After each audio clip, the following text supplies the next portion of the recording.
নমস্কার বন্ধুরা, শুভ সকাল। আজকে আমি এখানে ওই যে লোকাল আলু, বোরখোলার আলু, এটা দিয়ে আলু টমেটো এখানে কাটা আছে, টমেটো দিয়ে সয়াবিন দিয়ে বানাবো। তাই আপনারা দেখুন, আমি আলুটা কেটে ধুয়ে নিয়েছি। এখানে পেঁয়াজ আছে, তেলটা গরম হয়ে গেছে, দিয়ে দিচ্ছি।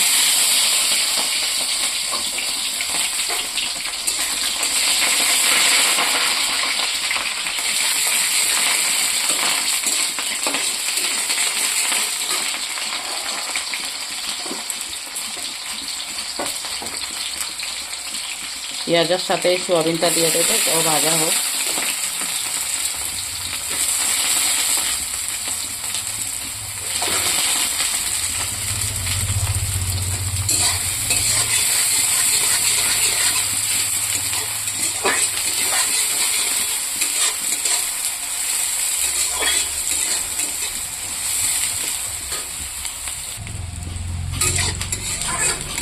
এটা অল্প তেলের সাথে লাড়াচাড়া করে নিয়েছি। এটাতে আমি এখন এই আলুটা দিয়ে দেব। এটা আলু নতুন, তাই বাকল শুদ্ধাই রান্না করব।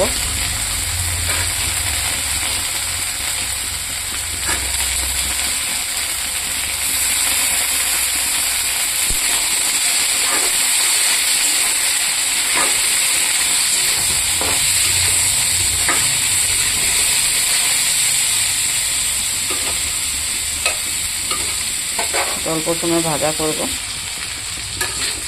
দেখুন বন্ধুরা, পেঁয়াজ আলু সয়াবিনটা ভাজা হয়ে গেছে। আমি এখানে অল্প লবণ দিয়ে দেব।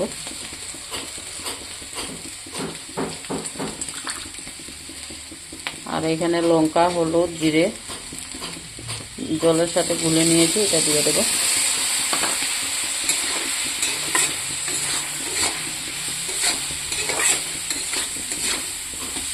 এটা দিয়ে কিছুক্ষণ কষাবো।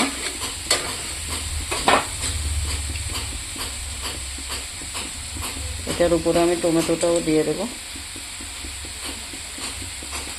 এটা কিছুক্ষণ কষাবো।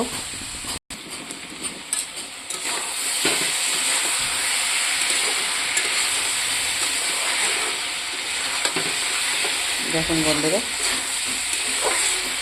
আদা ভাজা হয়ে গেছে।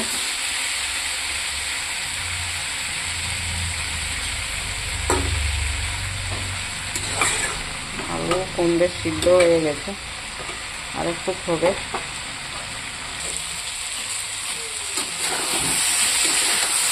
দেখুন বন্ধুরা, এটা ভালো করে ভাজা করে নিয়েছি। আলু সিদ্ধ হয়ে গেছে, টমেটোও গলে গেছে। অল্প মাখো মাখো করবো, তাই অল্প জল দিচ্ছি।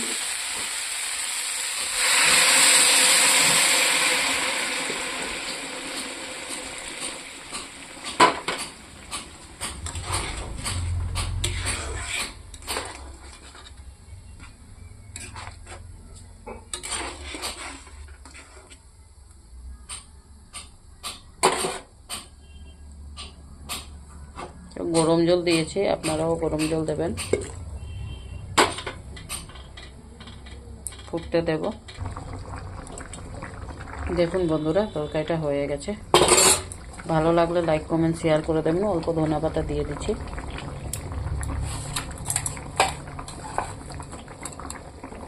বেশি বেশি করে দেখবেন। নতুন যারা লাইক শেয়ার করে দেবেন, সাবস্ক্রাইব করবেন। বেশি বেশি করে দেখবেন।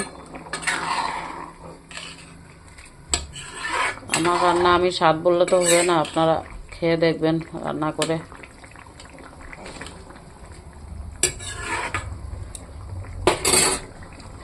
টাটা বন্ধুরা।